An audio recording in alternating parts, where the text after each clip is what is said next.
Samajwadi party के मुखिया अखिलेश यादव जी को सच्चाई का ज्ञान होने के बावजूद वो रेगिस्तान के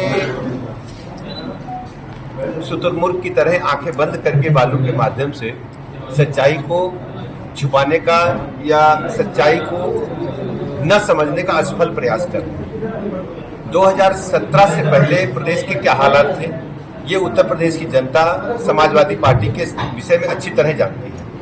पूरे प्रदेश को जंगल राज में तब्दील कर दिया था।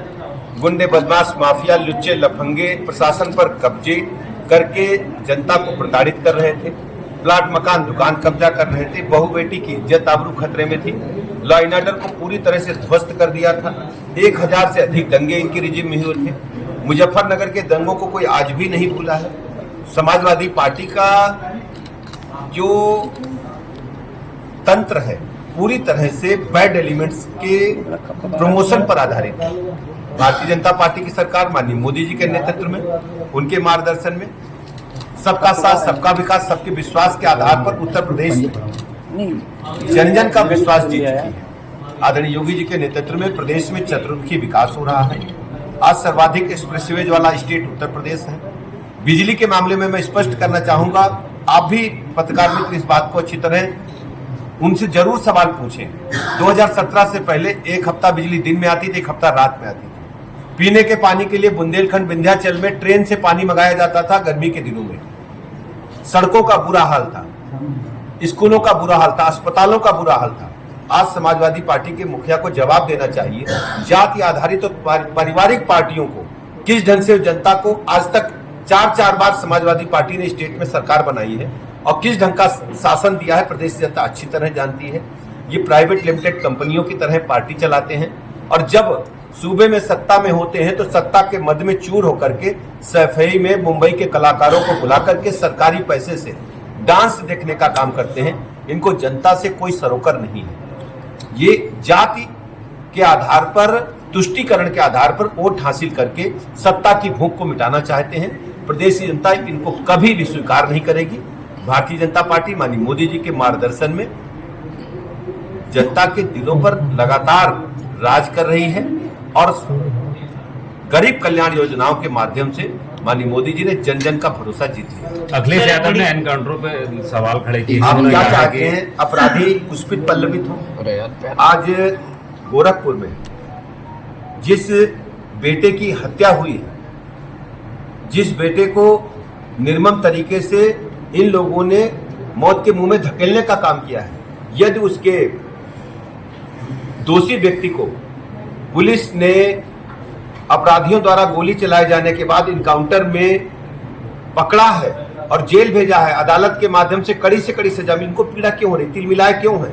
ये तिलमिलाहट सिर्फ इस बात की है कि इनका वोट बैंक तुष्टीकरण का है। ये कुछ लोगों को तुष्टीकरण करना चाहते हैं और गौ माता के हत्यारों को तो प्रदेश की जनता कभी भी स्वीकार नहीं करेगी। ये वही लोग हैं जो गौ माताओं को सड़क पर नहीं देख सकते, ये सीधे स्लाटर हाउस में भेजते थे। अवैध बूचड़खाने संचालित करने का काम समाजवादी पार्टी की सरकार में हुआ था। गौ माता हो, नंदी बाबाओं, सर्वाधिक स्लाटर हाउस में, बूचड़खानों में पहुंचाने का काम समाजवादी पार्टी के शासनकाल में होता था। आज में 12 लाख से अधिक गौवंश हमारे निराश्रित गौवंश हमारे पास है जो सरकार जिनका प्रबंधन कर रही है और हर स्थिति में ऐसे कसाईयों को कड़ी से कड़ी सजा मिलेगी जिन लोगों ने गौ माता को इस दुर्दशा के लिए स्लाटर हाउस से बूचड़खाने पहुंचाने का काम किया है।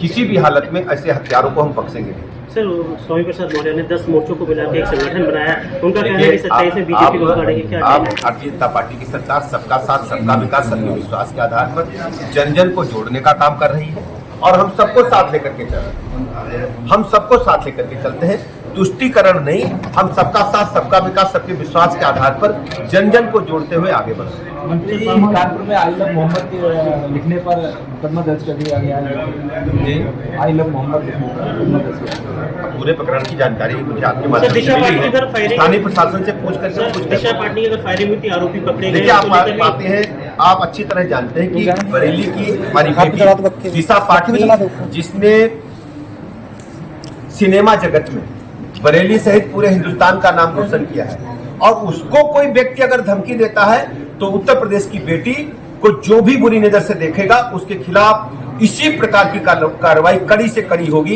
यदि पुलिस पर गोली अपराधी चलाएंगे तो उसी भाषा में हमारी पुलिस भी जवाब देगी। मंत्री जी जो गवर्नमेंट है उनको आए दिन कहीं ना कहीं किसी न किसी को मौलाना तौकीर रजा ने अल्टीमेट दिया है कि सबकी जानकारी जी मौलाना तौकीर रजा ने देखिए, हमारी जिम्मेदारी उत्तर प्रदेश में कानून व्यवस्था को लेकर के है। हर स्थिति में प्रदेश में हम कानून व्यवस्था को मेंटेन करेंगे। मंत्री जी जो आवारा गोवंश हैं वो आए दिन कभी ना कभी किसी को टक्कर मार देते हैं, किसी को उठा के भाई मैं कह दूं, आवारा गोवंश है हमारे बरेली सहित पूरे प्रदेश में 12 लाख से अधिक निराश्रित गोवंश हमारे गो आश्रय स्थलों में है। यदि बरेली में आप बताते हैं तो हम स्थानीय प्रशासन से बात करके उनको निराश्रित गोवंश स्थल तक पहुंचाएंगे और बरेली के लोगों से भी कहते हैं ये निराश्रित गोवंश किसके हैं वो चिन्हित करें। और उसको उस व्यक्ति से भी अनुरोध करता हूं कि हमारी सरकार ने ढेर सारी ऐसी योजनाएं चलाई हैं कि निराश्रित गोवंश को सड़क पर न छोड़ें। या आपका अगर गैया है तो आप उसको पालें और सरकार उसकी भोजन पानी की पूरी व्यवस्था कर रही है। आपके खाते में समय से पैसा पहुंचेगा। बरेली स्वास्थ्य विभाग राहुल की गांधी जो है राहुल गांधी जी फूड का अभियान लगातार आरोप लगा राहुल रहे हैं। बाबा और अखिलेश जी में बहुत अंतर नहीं है। दोनों राजकुमार हैं, दोनों को सत्ता हस्तांतरित हुई है, दोनों नीचे से संघर्ष करके नहीं है। उनको पता ही नहीं है कि देश की जनता आज मोदी जी को अपना अभिभावक मानती है। पूरे देश में 25 करोड़ से अधिक लोग गरीबी की रेखा से निकल करके ऊपर आ गए हैं। गरीब कल्याण योजनाओं ने जन जन का भरोसा जीता है। कृषि विज्ञान से लेकर अंतरिक्ष विज्ञान तक के सभी क्षेत्रों में आमूलचूल परिवर्तन हुआ है। आज भारत स्वावलंबन की ओर आगे बढ़ रहा है। आज भारत स्वदेशी मूवमेंट को आगे बढ़ाने में कामयाब हुआ है।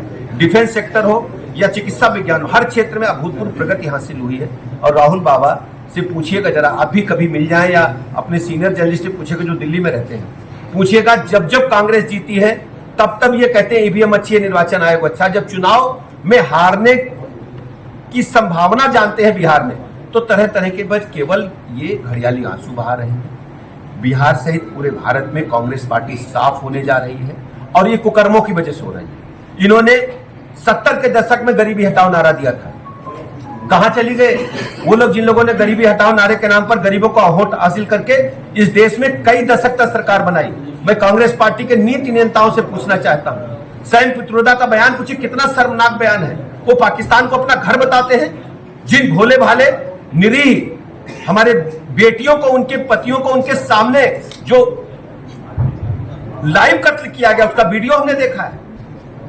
आप सबके आंखों में आंसू आ जाएंगे और उसको आप अपना घर बता रहे हैं। कांग्रेस पार्टी को इस पे शर्म आनी चाहिए और देश जनता से माफी मांगनी चाहिए राहुल गांधी जी। जो कल बरेली पुलिस ने एनकाउंटर किया था उसमें एक अपराधी कह रहा था कि बाबा माफ कर दो अब हम नहीं आएंगे। देखिए, अपराधी गले में तख्ती लटका करके जान की भीख मांग रहे हैं। अपराधी होता है, उसका कोई जाति धर्म नहीं होता है। वो जेल के सीचे पीछे जाना चाहिए, उसको कठोर से कठोर सजा मिलनी चाहिए। और अदालत के माध्यम से मुझे कहने में फक्र है कि बेटियों पर और बालकों पर, बच्चों पर पास्को एक्ट के माध्यम से 6-6 महीने में हमने फांसी की सजा से आजीवन कारावास, 10 वर्ष तक कारावास। आप पूरी तरह से देखेंगे एनसीआरबी के आंकड़े गवाह हैं कि आज उत्तर प्रदेश में कानून का राज है। हमारी बेटी बरेली के अंदर रात को 12 बजे भी अपने घर से निकल करके चौराहे पे आकर के आइसक्रीम खा सकती है, कॉफी पी सकती है, अपने गंतव्य को जा सकती है। समाजवादी पार्टी के शासनकाल में संभव था क्या? आप बताओ। मैं आपसे पूछता हूँ, आप पत्रकार में बताओ भैया, आप बताओ, खुदे बता रहे। देखो, ये सब मुद्दे बदमाश माफिया लुच्चे लफंगों को पुष्पित पल्लवित करने वाली पार्टियां हैं। तुष्टीकरण के तहत वोट हासिल करके सत्ता को एन के प्रकार लेना चाहते हैं। ये केवल जाति आधारित, मैं फिर रिपीट कर रहा हूं, जाति आधारित और परिवार आधारित पार्टियां हैं। भारतीय जनता पार्टी एक कार्यकर्ता बेस्ड पार्टी है, लोकतांत्रिक पार्टी है, संविधान के तहत चलने वाली पार्टी है। ये सब प्राइवेट लिमिटेड कंपनियां हैं, इनका जनता से कोई सरोकार नहीं। बरेली लगातार अवैध अस्पताल चलन पर कोई कार्रवाई नहीं। देखिए, लगातार जांच होती है। यदि आपके पास विशेष कोई जानकारी है तत्काल कड़ी कार्रवाई। मंत्री 300 बेड अस्पताल पिछली बार भी आप उस पर काम चल रहा है, अभी आप देखेंगे प्रक्रिया में है और जल्दी शीघ्र अस्पताल चलेगा। उसमें कई आवेदन मुझे क्या बरेली को एम्स मिलने वाला है? समय आने पर आपको सूचना देंगे।